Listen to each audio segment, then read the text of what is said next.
The backyard was alive with the sounds of laughter and sizzling meat.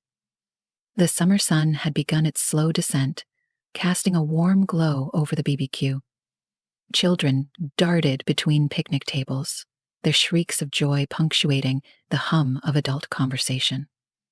I stood near the grill, balancing a plate of burgers, while my husband joked with his brother about a fishing trip they'd taken years ago.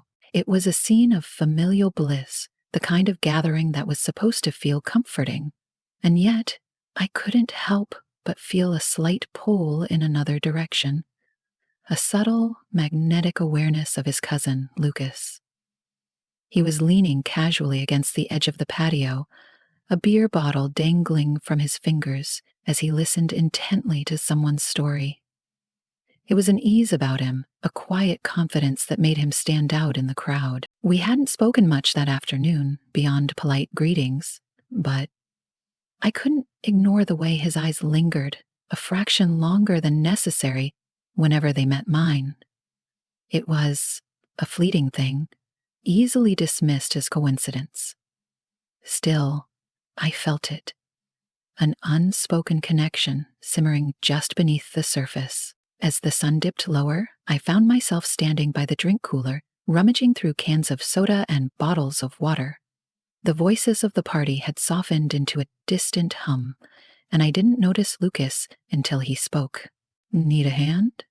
His voice was smooth, with a hint of amusement. And when I turned, he was closer than I expected, his shadow falling across me. "Oh no, I'm fine," I said quickly, though my hands faltered as I fumbled with the cooler lid. He crouched beside me, his hand brushing against mine as he reached for a bottle of water. The touch was brief, but it sent a spark through me. I glanced at him, half expecting to see an apology in his expression, but his eyes held mine instead, steady and unreadable, for a moment. Neither of us spoke. The world around us seemed to fade, leaving only the sound of our breathing and the faint rustle of leaves in the warm breeze. It was a fragile, electric silence, and I felt my pulse quicken. "You're not like the rest of them," he said suddenly, his voice low. I blinked, caught off guard. "What do you mean?" He shrugged, a faint smile playing at his lips.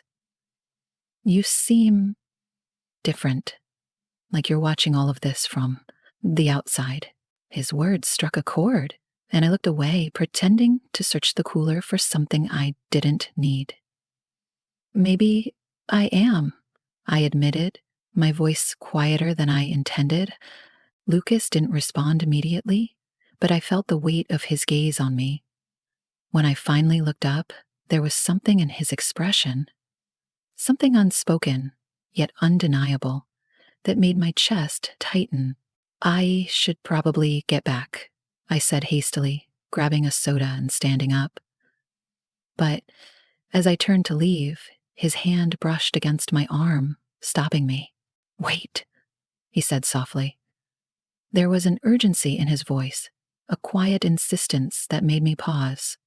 The air between us seemed to thicken, charged with an intensity that both thrilled and terrified me. He stepped closer, his presence overwhelming in the most unexpected way. "Lucas," I began, but I didn't know what I meant to say.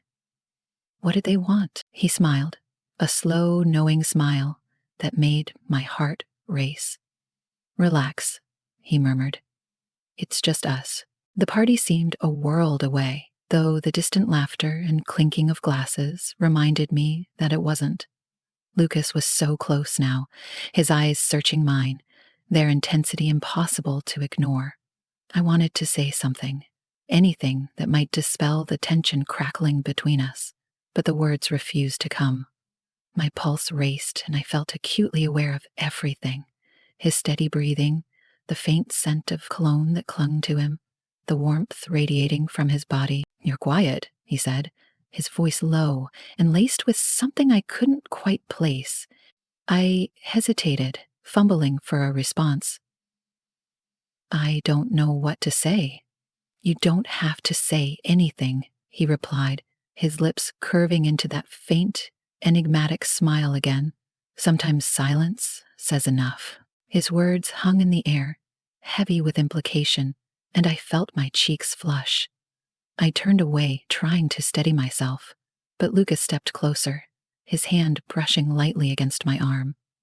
The contact was brief, almost innocent, but it sent a shiver through me. "Do I make you nervous?" he asked, his tone playful but his eyes serious. I laughed softly, though it came out more as a shaky exhale, a little, mm. He tilted his head, studying me. "Why?"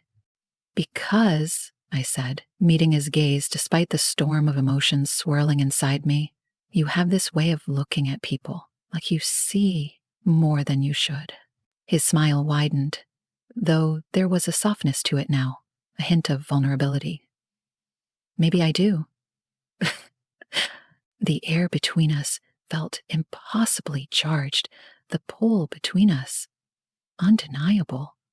I wanted to step back, to create distance before we crossed a line, but my feet wouldn't move.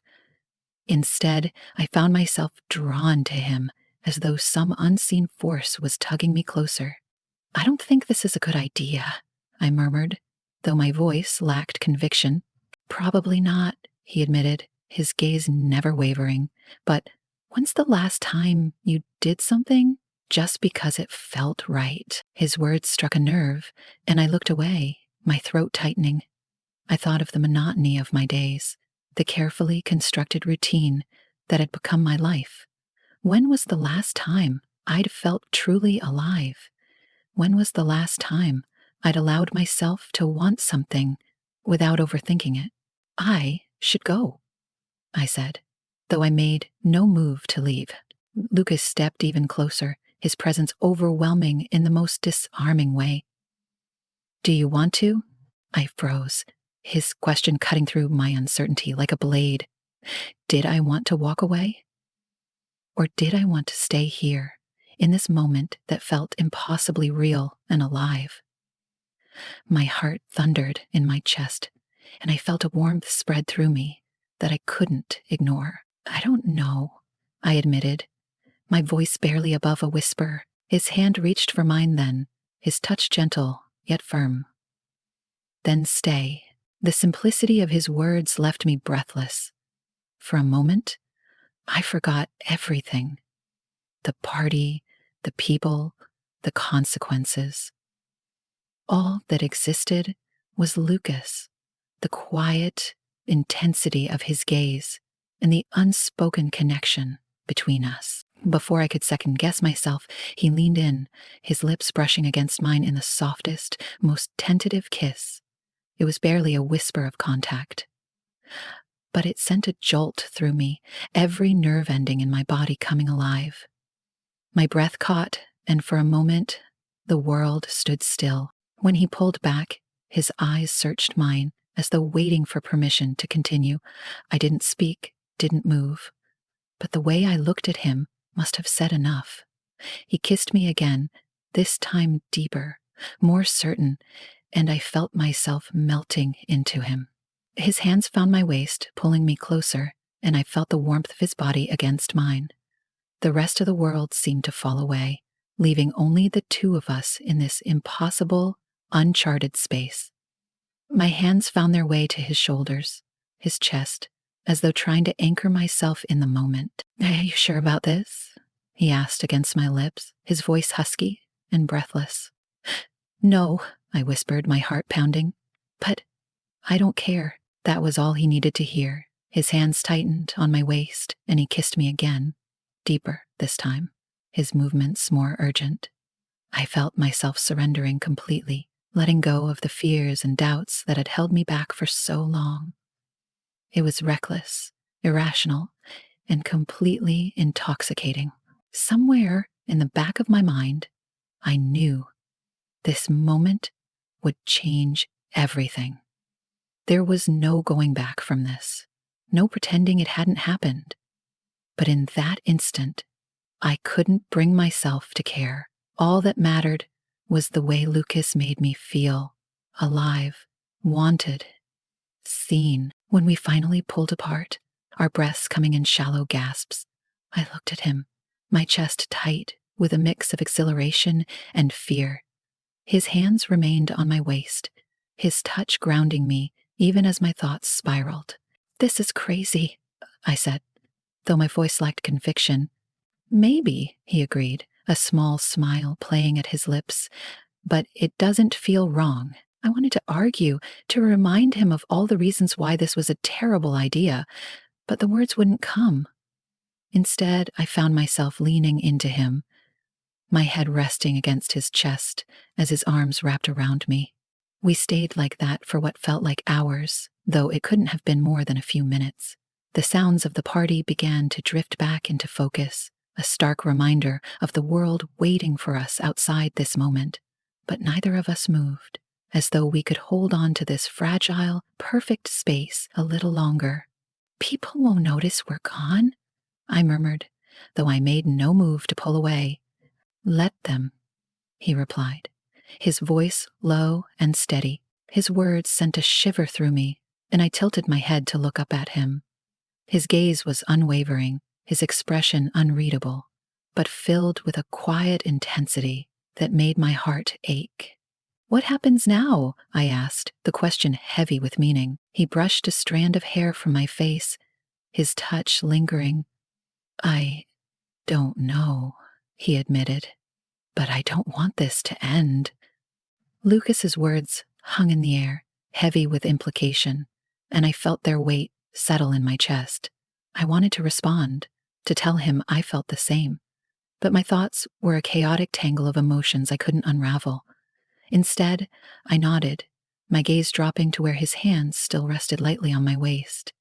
His touch was grounding, a quiet reassurance in the midst of the storm swirling inside me. "We should get back," I said softly, though I didn't move. His hands tightened slightly, as though he wasn't ready to let go. "Do you want to?" The question echoed his earlier one, but this time it felt heavier, more pointed. Did I want to return to the party, to the safety of familiar faces and routines? Or did I want to stay here, in this fragile, electric moment that felt both terrifying and exhilarating? "No," I admitted, my voice barely audible. "But we can't stay here forever." Lucas's lips curved into a faint, bittersweet smile. "No, I suppose we can't." He stepped back, his hands falling away, and I felt the loss of his touch acutely. The space between us seemed to grow wider with every passing second, the reality of our situation pressing down on me like a weight.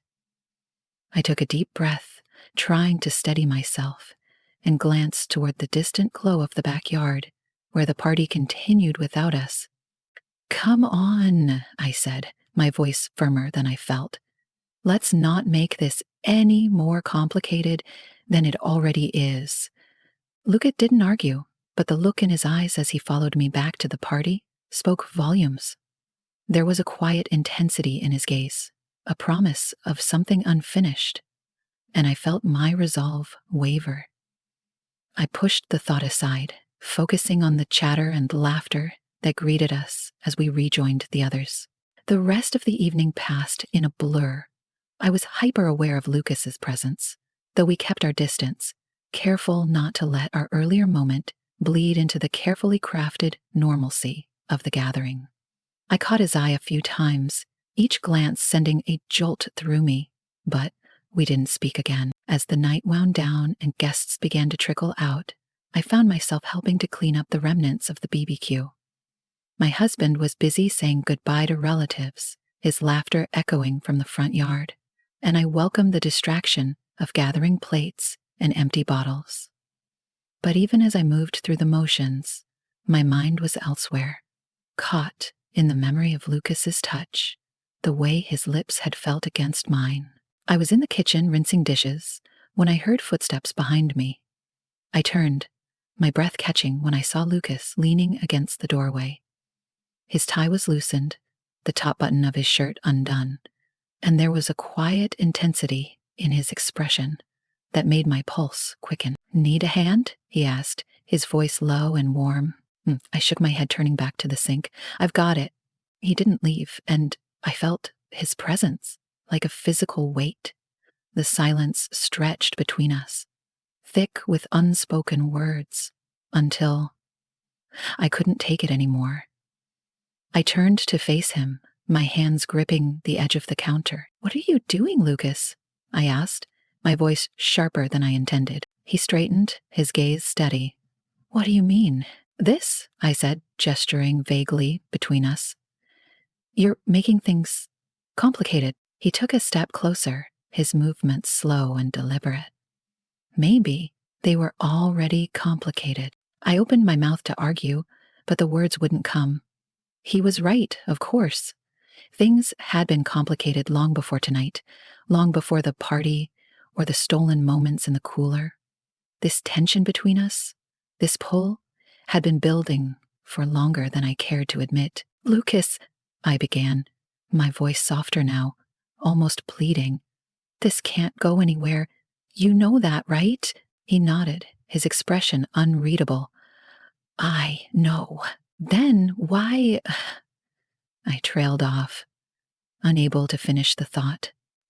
"Because I can't stop thinking about you," he said simply, his voice raw and honest. "Because when I'm around you, it feels like the rest of the world fades away, and I don't know what to do with that." His words hit me like a punch to the gut, and I felt my resolve crumble. "You shouldn't say things like that." "What not?" he asked, stepping closer. "It's the truth." I shook my head, tears prickling at the corners of my eyes. "Because it makes this harder." His hand reached out, brushing against mine, and I felt a shiver run through me.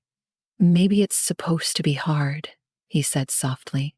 "Maybe that's how you know it matters." I looked up at him, my vision blurred, and I saw the vulnerability in his eyes, the quiet plea for me to understand, to believe him. And in that moment, I couldn't deny the truth of his words. This was hard. It was messy and complicated and terrifying. But it also mattered in a way I couldn't ignore. Before I could think better of it, I closed the distance between us, my lips finding his in a kiss that was desperate and aching, and filled with every unspoken emotion I couldn't put into words. His arms wrapped around me, pulling me close, and I felt myself surrender completely to the moment. The sound of footsteps outside the kitchen brought us back to reality, and we broke apart, our breaths coming in ragged gasps. I looked at him, my chest tight with a mix of exhilaration and fear, and I saw the same emotions reflected in his eyes. "This changes everything," I whispered, my voice trembling. "I know," he said, his hand reaching up to brush a tear from my cheek. "But I don't regret it."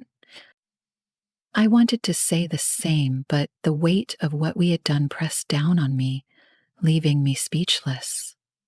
Lucas stepped back, his expression soft but resolute, and I felt the loss of his touch like a physical ache. "We'll figure this out," he said quietly, "one way or another." And then he was gone, leaving me alone in the kitchen with my thoughts and the echoes of what had just happened. I pressed my hands to the counter, trying to steady myself, but the storm of emotions inside me refused to settle. I didn't know what would happen next, didn't know how we could possibly navigate the fallout of this moment. But one thing was certain. There was no going back. The line had been crossed, and the connection between us, however fleeting or complicated, was something I couldn't ignore. The night stretched long after Lucas left the kitchen, and though the house had quieted with the departure of the last guests, my thoughts were anything but still. I busied myself with the remnants of the party, gathering dishes, wiping down counters, but every task felt mechanical, my mind circling back to him, to what had happened, to the weight of what it meant. I replayed his words in my head, the raw honesty in his voice when he admitted he couldn't stop thinking about me, and the kiss, the way it had felt like surrender and discovery all at once. My lips still tingled with the memory of it, my skin warm where his hands had held me, But with that warmth came the cold edge of relationships that would unravel if anyone found out. By the time I climbed into bed, the house was silent, my husband already asleep beside me. I lay on my back, staring at the ceiling, my chest tight with a mix of emotions I couldn't name. Guilt twisted in my stomach, but beneath it was something else, something harder to define but impossible to ignore. I closed my eyes, willing myself to sleep, but every time I did, I saw Lucas's face, heard his voice, felt his touch. Morning came too quickly, the sunlight streaming through the curtains doing little to chase away the heaviness in my chest. My husband was up early, heading out to meet his brother for a round of golf, leaving me alone in the house. I told myself I'd spend the day cleaning up from the party, maybe lose myself in the mundane tasks of laundry and vacuuming, but as I stood at the sink, rinsing dishes, I heard a knock at the door. I froze, my heart leaping into my throat. Part of me knew it was him before I even opened the door, and when I did, there he was. Lucas, standing on the porch with his hands shoved into his pockets, his expression unmistakable. "Hi," he said, his voice quiet. "Hi," I replied, my own voice barely above a whisper. "Can we talk?" he asked, his gaze steady, but filled with something that looked like hesitation. I hesitated, glancing over my shoulder at the empty house. "I don't think that's a good idea." "Please," he said, and there was something in his tone that made it impossible to say no. I stepped aside, letting him in, and closed the door behind him. The air in the room seemed to shift immediately, the weight of his presence filling the space. He stood near the kitchen table, his hands still in his pockets, his posture tense, but his eyes never leaving mine. "I wasn't planning on coming here," he began, his voice low, "but I couldn't stop thinking about last night." "Lucas, just let me say this," he interrupted gently, holding up a hand. "I know this is complicated. I know there are a million reasons why this shouldn't have happened, but it did. And I can't pretend it didn't." I looked down, my hands gripping the back of a chair, the wood cool and solid beneath my fingers. "What do you want me to say?" "Say whatever you're feeling," he said. "Be honest." I laughed bitterly, though there was no humor in it. "Honest. Okay. I'm terrified. I'm angry. At myself, at you, at this whole situation. But most of all, I'm confused because as much as I know this is wrong, I can't stop thinking about you either." The words came out in a rush, and when I looked up, his expression softened. His eyes filled with a mix of relief and understanding. He took a step closer, his movement slow and deliberate, as though he was afraid I might bolt. "I don't know what this is," he said quietly, "but I know it's real, and I don't want to walk away from it without knowing what it could be." I shook my head, my throat tight. "This can't go anywhere, Lucas. You know that." "Maybe not," he said, his voice steady.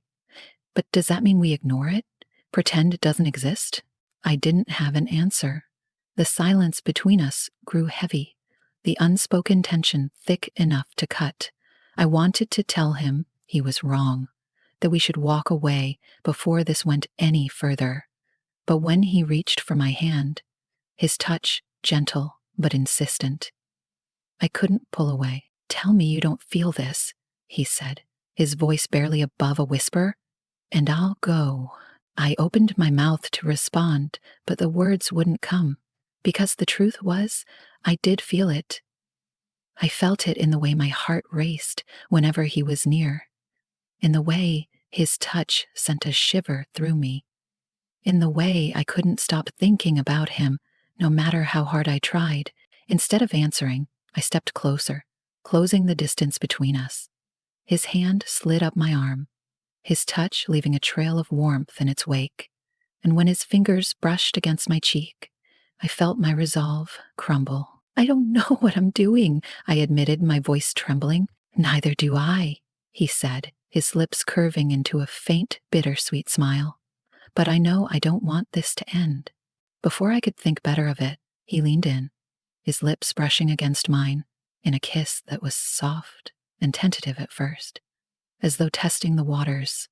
But when I didn't pull away, it deepened, the intensity building with every second. His hands moved to my waist, pulling me closer, and I felt myself melting into him, my fears and doubts fading into the background. Time seemed to slow, the world outside the house disappearing until there was nothing left but the two of us. His touch was firm but gentle, his movements deliberate yet filled with an urgency that mirrored my own. I clung to him, my hands fisting in his shirt, as though afraid he might disappear if I let go.